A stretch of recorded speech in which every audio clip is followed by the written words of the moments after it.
ജാമ്യമില്ലാ കുറ്റമാണ്. ജൈവം അജൈവം വേർതിരിച്ചില്ലേ തന്നെ 50,000 വരെ പരമാവധി ശിക്ഷ നിയമമുണ്ട്. അതുകൊണ്ട് പരിശോധന കൃത്യമായി ഉണ്ടാവും. പരിശോധന സഹകരിക്കാത്ത സ്ഥാപനങ്ങളെ നമ്മൾ പ്രോസിക്യൂഷന് വിധേയമാവും. പിഴ ശിക്ഷ ഉൾപ്പെടെ നൽകും. പരിസര ശുചീകരണം, ഉറവിട മാലിന്യ സംസ്കരണം എന്നിവ ഉറപ്പുവരുത്തുന്നതിനായി ക്ലീൻ സിറ്റി മാനേജർ CK വത്സന്റെ നേതൃത്വത്തിൽ ഇന്ന് പെരിന്തൽമണ്ണയിലെ സർക്കാർ സ്ഥാപനങ്ങളിൽ പരിശോധന നടത്തുകയാണ്. പെരിന്തൽമണ്ണ ട്രോമ കെയർ യൂണിറ്റിനെ കൂടി ഉൾപ്പെടുത്തിയുള്ള പ്രത്യേക വിജിലൻസ് സ്ക്വാഡിന്റെ നേതൃത്വത്തിലാണ് ഇത്തരത്തിൽ പരിശോധന നടത്തുന്നത്.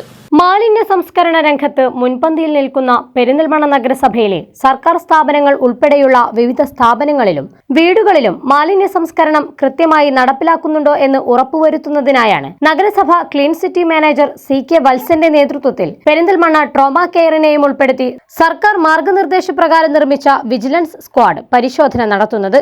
ഒക്ടോബർ 2 ഗാന്ധി ജയന്തിക്ക് മുന്നോടിയായി നടക്കുന്ന ശുചീകരണ പ്രവർത്തനങ്ങളുടെ ഭാഗമായി പെരിന്തൽമണ്ണയിലെ പൊതുമേഖലാ സ്ഥാപനങ്ങളായ mini civil station, BSNL office, tahsildar office, block panchayat എന്നിവിടങ്ങളിൽ പരിസര ശുചീകരണം, ജൈവ അജൈവ മാലിന്യങ്ങൾ സംസ്കരിക്കുന്നതിനുള്ള പദ്ധതികൾ എന്നിവ കൃത്യമായി പാലിച്ചു പോരുന്നുണ്ടോ എന്ന കാര്യത്തിൽ വിജിലൻസ് സ്ക്വാഡ് പരിശോധന നടത്തിയത്.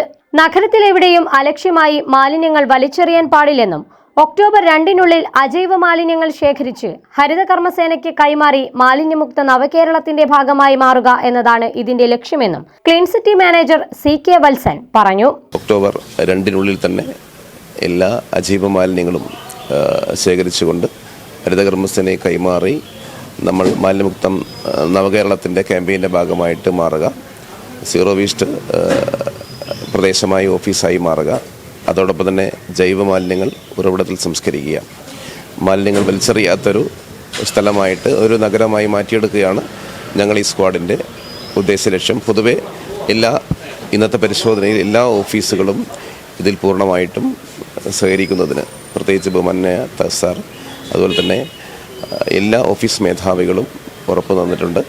ഈ ഒക്ടോബർ 2 തന്നെ ഒരു പൊതു ശുചീകരണം നടത്തുകയും അതിൻ്റെ ഭാഗമായിട്ട് എല്ലാ മാസങ്ങളിലും അജൈവ മാലിന്യങ്ങൾ ഹരിതകർമ്മസേനയെ കൈമാറുന്ന രീതിയിലുള്ള പ്രവർത്തനങ്ങൾ ഉണ്ടാവുകയും ജൈവമാലിന്യങ്ങൾ ഓരോ സ്ഥാപനത്തിലും സംസ്കരിക്കുന്ന ബിന്നുകൾ സ്ഥാപിക്കാനുള്ള തയ്യാറെടുപ്പിലാണ് മുഴുവൻ സ്ഥാപന മേധാവികളും എന്ന് ഇന്നത്തെ പരിശോധനയിൽ അറിഞ്ഞു. അത് ഞങ്ങളെ സംബന്ധിച്ചിടത്തോളം വളരെ സന്തോഷകരമായ ഒരു വസ്തുതയാണ്. മാലിന്യങ്ങൾ കൃത്യമായി വേർതിരിച്ച് ഹരിത കർമ്മസേനാംഗങ്ങൾക്ക് കൈമാറാത്തവരും ജലാശയങ്ങൾ മലിനീകരിക്കുന്നവരും കടുത്ത നടപടികൾ നേരിടേണ്ടി വരുമെന്നും അദ്ദേഹം കൂട്ടിച്ചേർത്തു. പരിസ്ഥിതി സംരക്ഷണ നിയമത്തിലും അതുപോലെ തന്നെ അതിൻ്റെ ഭാഗമായിട്ടുള്ള ഖരമാലിന്യ പരിപാലന ചട്ടത്തിലുമൊക്കെ ഹരിത കർമ്മസേനക്ക് അല്ലെങ്കിൽ നഗരസഭ നിയോഗിക്കുന്ന ഗ്രൂപ്പുകൾക്ക് കൈമാറുന്ന നിയമമുണ്ട്. ഓരോ സ്ഥാപനങ്ങളും ഓരോ വ്യക്തികൾക്കും നിയമപരമായി കൈമാറണമെന്നുള്ളത് അവരുടെ പൂർണ്ണ ചുമതലയാണ്. അല്ലെങ്കിൽ 1000 മുതൽ 10,000 വരെ പിഴ ചുമത്താന്ന് പ്രത്യേക വകുപ്പിലുണ്ട്. അതുപോലെ തന്നെ മാലിന്യം വേർതിരിക്കണം എന്ന് പറയുന്നതും കേരള മുനിസിപ്പൽ ആക്ട് 334 വകുപ്പുണ്ട്. മാലിന്യം ജലാശയത്തിൽ വലിച്ചെറിഞ്ഞാൽ 340 പ്രകാരം ജാമ്യമില്ലാ കുറ്റമാണ്. ജൈവം അജൈവം വേർതിരിച്ചില്ലേ തന്നെ 50,000 വരെ പരമാവധി ശിക്ഷ നിയമമുണ്ട്. അതുകൊണ്ട് പരിശോധന കൃത്യമായി ഉണ്ടാവും. പരിശോധന സഹകരിക്കാത്ത സ്ഥാപനങ്ങളെ നമ്മൾ പ്രോസിക്യൂഷന് വിധേയമാവും. പിഴ ശിക്ഷ ഉൾപ്പെടെ നൽകും. നഗര ശുചീകരണത്തിന് 100% പ്രാധാന്യം നൽകുന്ന ഒരു ഭരണകൂടത്തിന്റെ പ്രയത്നങ്ങളുടെ ഭാഗം കൂടിയാണ് ഈ പരിശോധന. ജയചെയ്മാരായ PK Muneer, G Govind, L Deenu, trauma care deputy leader Jabbar Jubilee, Girish Kizhattur, KT Umar Farooq Pooppalam, Jinshad Pooppalam, Naushad Pooppalam എന്നിവർ പരിശോധനയുടെ ഭാഗമായി. Channel 10 Perinthalmanna.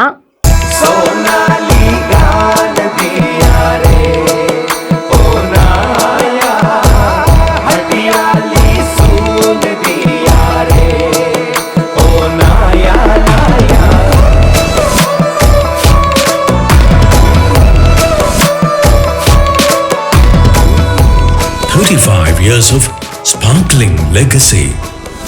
Popular Gold and Diamonds, Perindalmanna.